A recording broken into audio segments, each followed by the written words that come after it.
Contact light. Okay, engine stop. APA at a descent. Mode control both auto, descent engine command override off. Engine arm off. 13 is in. We copy you down, Eagle. Listen, Tranquility Base here. The Eagle has landed. Roger, Tranquility. We copy you on the ground. You got a bunch of guys about to turn blue. We're breathing again. Thanks a lot. And we're getting a picture on the TV. There's a great deal of contrast in it, and currently it's upside down on our monitor, but we can make out a fair amount of detail. Okay, Neil, we can see you coming down the ladder now. Sunday, July 20th, 1969. Around the world, nearly 1 billion people watched this moment on television as the first man from Earth prepared to set foot upon the moon. At the foot of the ladder, the LEM footbeds are only depressed in the surface about 1 or 2 inches, although the surface appears to be very, very fine-grained as you get close to it. It's almost like a powder. Ground mass is very fine. I'm going to step off the LEM now. That's one small step for man, one giant leap for mankind. I believe that this nation should commit itself to achieving the goal before this decade is out of landing a man on the moon and returning him safely to the earth. All that we have accomplished in space, all that we may accomplish in days and years to come, we stand ready to share for the benefit of all mankind. As we explore the reaches of space, let us go to the new worlds together, not as new worlds to be conquered, but as a new adventure to be shared. Since the earliest time, man has imagined this moment. The moment when his fellow man would make the first journey to the moon. Now the time had come. In the 6th decade of the 20th century, the ancient dream was to become a reality.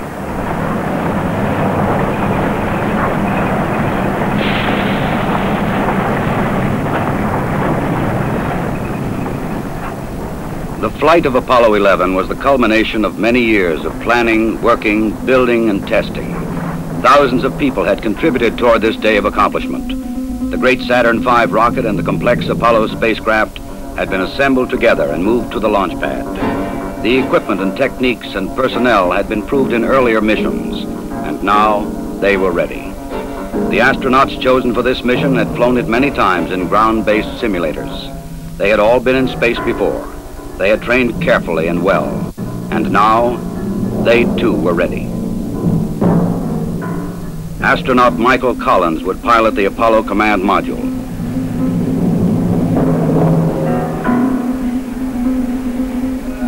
Astronaut Edwin Aldrin Jr. would pilot the Lunar Module.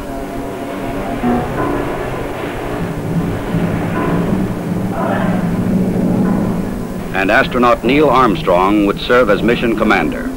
Armstrong would be the first man to step upon the moon.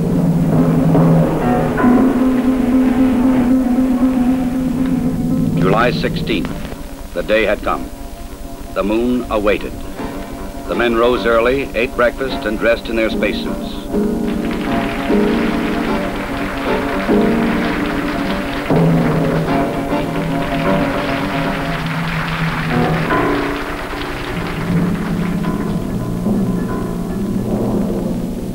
Other astronauts had made this journey to the launch pad, but never with such anticipation. 9:32 a.m., July 16th.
3 hours later, the Apollo command module moves forward to extract the lunar module from the third stage of the launch vehicle.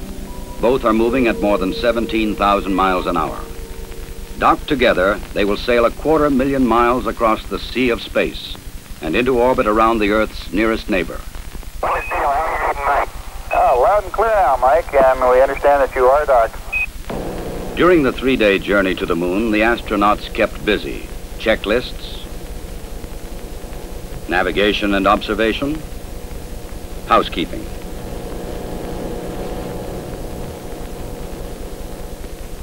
They must work in a weightless environment, keeping their spacecraft and themselves in good condition. Data must be collected and reported. Experiments must be performed, including photography both inside and outside the spacecraft. Because of the film speed, these actions appear faster than they actually were.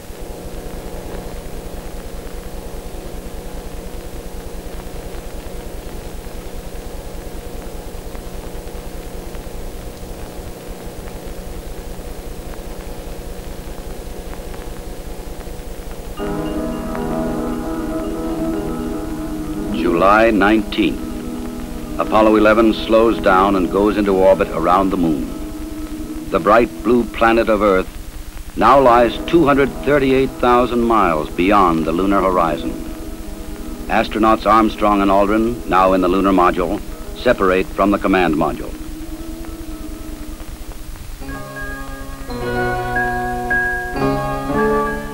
Astronaut Collins remains behind.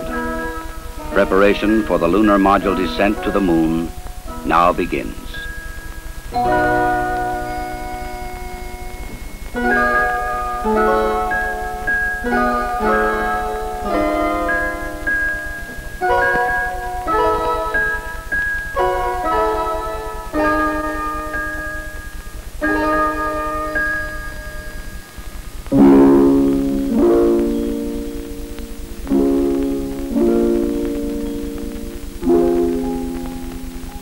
The command module assumes the new name, Columbia.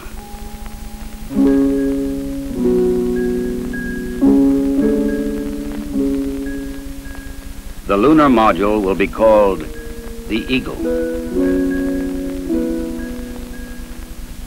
From Columbia, Michael Collins' camera sees bright rays of the sun reflecting patterns of color from the surface of the Eagle. In this strange metallic bird rides the ancient and endless dream of all mankind. The command pilot can see detail which his camera cannot record. The 4 landing pads of the lunar module are fully extended and locked in place. The Eagle is poised and prepared for its descent to the lunar surface.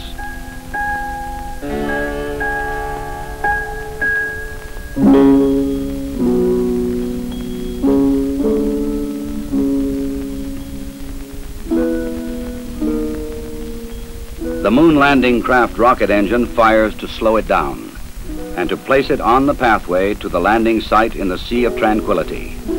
There is tension and caution as the Eagle flies lower. Warning lights blink on as the computer tries to keep up with the demand for control data, but the status remains go. Eagle, we got you now. It's looking good, over. Roger, copy. Eagle Houston, after yaw around angles, S-band pitch, -9er, yaw, +18. Roger, you're a go to continue power descent. You're a go to continue power descent. Altitude now 21,000 feet, still looking very good. Velocity down now to 1,200 feet per second. You're looking great to us, Eagle. Give us a reading on the 1202 program alarm. Roger, we got you. We're going at alarm. Good radar data. We're now in the approach phase, everything looking good. Altitude 4,200. Houston, you're a go for landing, over. Roger, understand. Go for landing. 3,000 feet. Program alarm. Altitude 1,600. 1,400 feet, still looking very good. 700 feet, 21 down. 33 degrees. 100 feet, down at 19. 1201. 1201. Roger, 1201 alarm. We're go, same type, we're go. Altitude, velocity, light. 3.5 down. 220 feet. 13 forward. 11 forward. forward, coming down nicely, 200 feet. 4.5 down, 5.5 down. 60 seconds. Lights on. 6. Down 2.5. Forward. Forward. That's 40 feet down 2.5. Picking up some dust. 4 forward. 4 forward. Drifting to the right a little. Good. Okay. Contact light. Okay, engine stop. We copy you down, Eagle. Tranquility Base here. The Eagle has landed.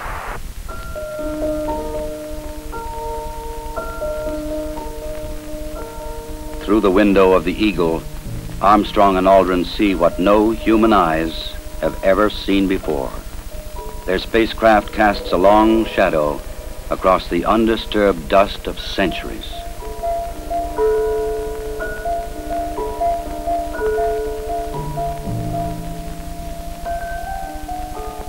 Seven hours after landing, after careful preparations for later ascent were completed, Armstrong opens the Eagle hatch and begins his climb down to the surface.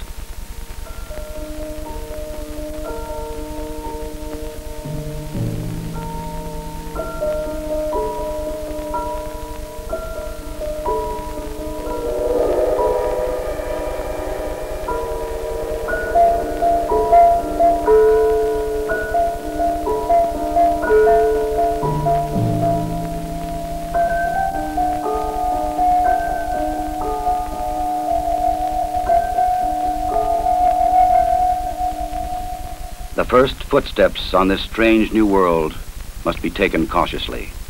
The moon has only 1/6 the gravity of Earth. The nature of its surface was still unknown. I'm going to step off the limb now. That's one small step for man, one giant leap for mankind.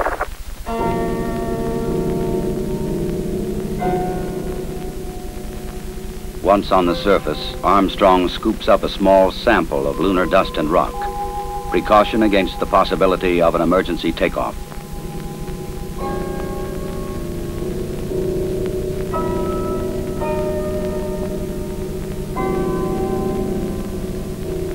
According to plan, astronaut Aldrin now descends from the Eagle.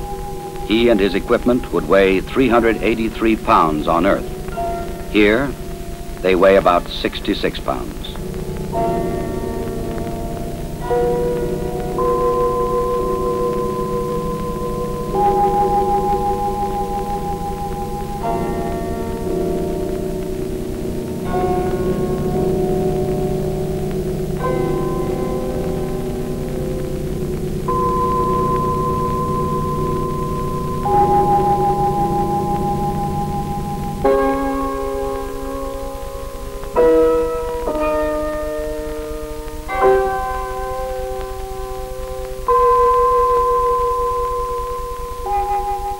For a brief moment, the first men on the moon stand and look at the stark, lonely landscape around them, an experience which no one before them can share.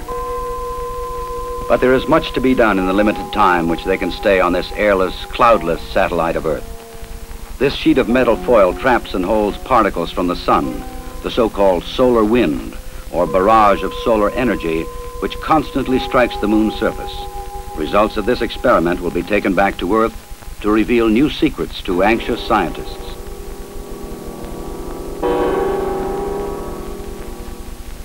An American flag is left behind on the moon, together with medals honoring American and Soviet spacemen who lost their lives in earlier space tests, and a small disc carrying messages of goodwill from 73 nations on Earth.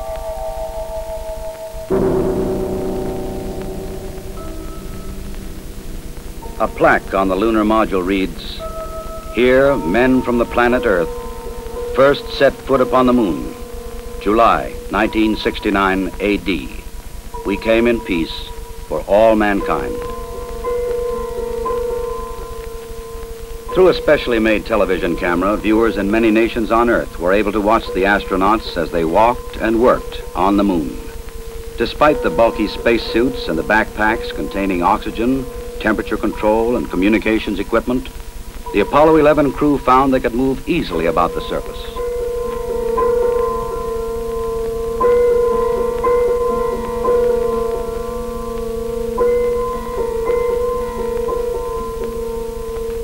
Because there is no wind or rain on the moon, these footprints will remain for centuries.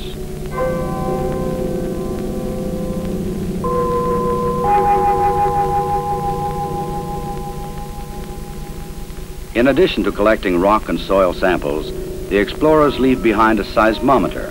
This highly sensitive device would send back valuable information on external meteoroid impacts, as well as internal lunar movements.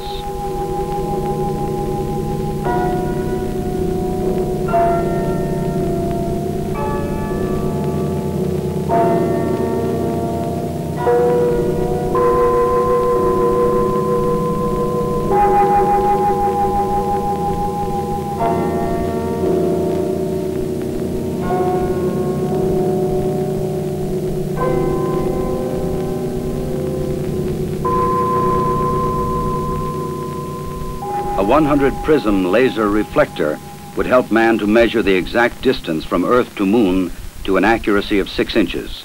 These were the first of many experiments which will be taken to the Moon to provide man continuing and increasing knowledge about the Moon and the vastness of space beyond. After 2 hours and 31 minutes, the first lunar explorers had completed their research on the Moon. A night of rest in the lunar module, countdown preparations, and they were ready to come home.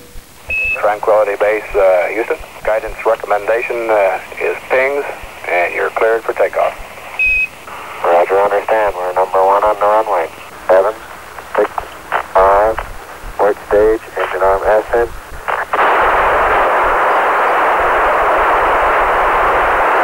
Shadow, beautiful. Very smooth. Very quiet ride. There's that one crater down there.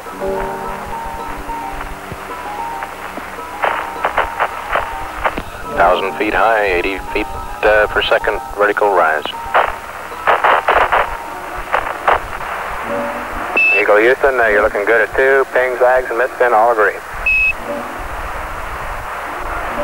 I'm going right down US 1.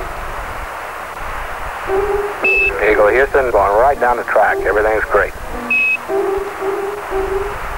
Horizontal velocity approaching 2,500 feet per second. Roger. Some 120 miles to go until insertion. July 21st. The Eagle and its 2-man crew lifted off the Moon perfectly and climbed slowly to rendezvous and dock with the mothership, Columbia.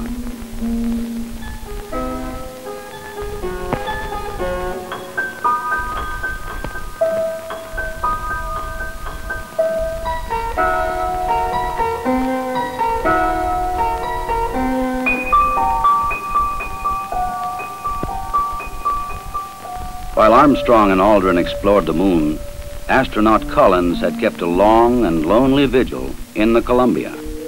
The approaching Eagle was a welcome sight.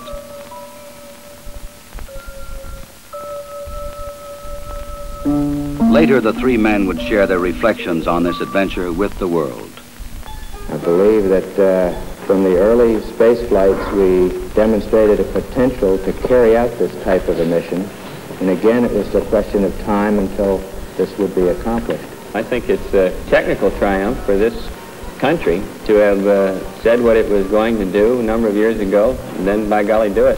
The relative ease with which we were able to carry out our mission, which, of course, came after a very efficient and a logical sequence of flights, I think that this demonstrated that we were certainly on the right track when we took this commitment to go to the Moon. I just see it as a beginning of a new age.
Once again, the bright blue planet of Earth rises over the lunar horizon.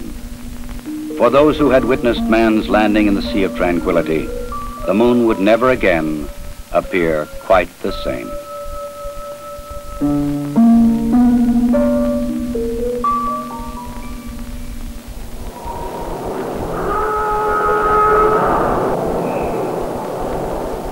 July 24th, dawn in the Pacific. Apollo blazes across the heavens, coming back to Earth at 25,000 miles an hour.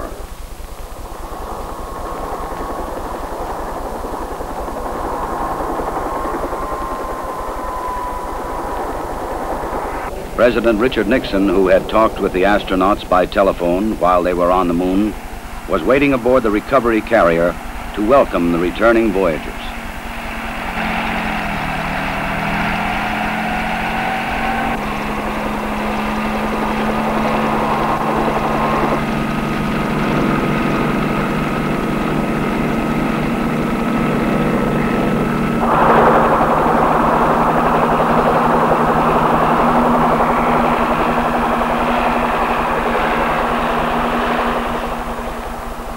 The President later expressed the nation's response to this historic mission. Some way, when those two Americans stepped on the moon, the people of this world were brought closer together. That it is that spirit, the spirit of Apollo, that America can now help to bring to our relations with other nations. The spirit of Apollo transcends geographical barriers and political differences. It can bring the people of the world together in peace.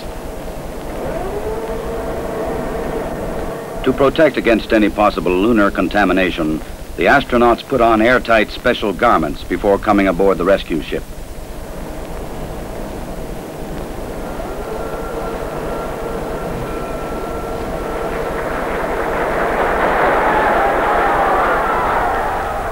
They transferred directly from the helicopter to a mobile quarantine van, in which they would be flown back to the Manned Spacecraft Center in Houston, Texas.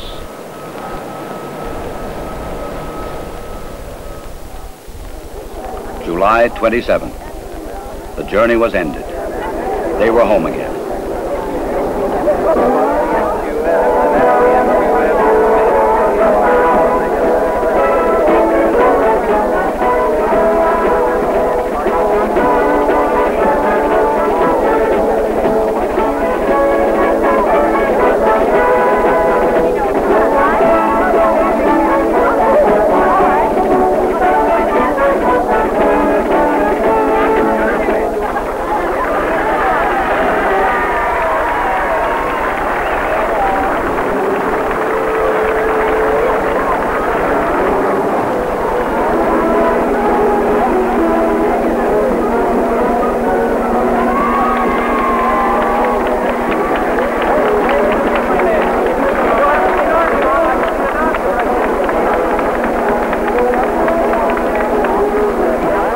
Ahead lay 3 weeks of isolation, medical tests, and mission debriefings. Then visits to major cities of America and abroad.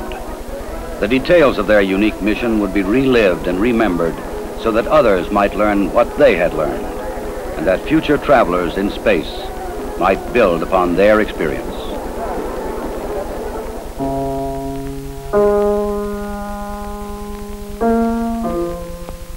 The rock and soil samples brought back would be examined and analyzed by scientists in many lands. They would reveal new insights into the origin and the age and the composition of the moon, and perhaps new knowledge of the Earth as well. Already experiments left on the moon were sending back revealing new information.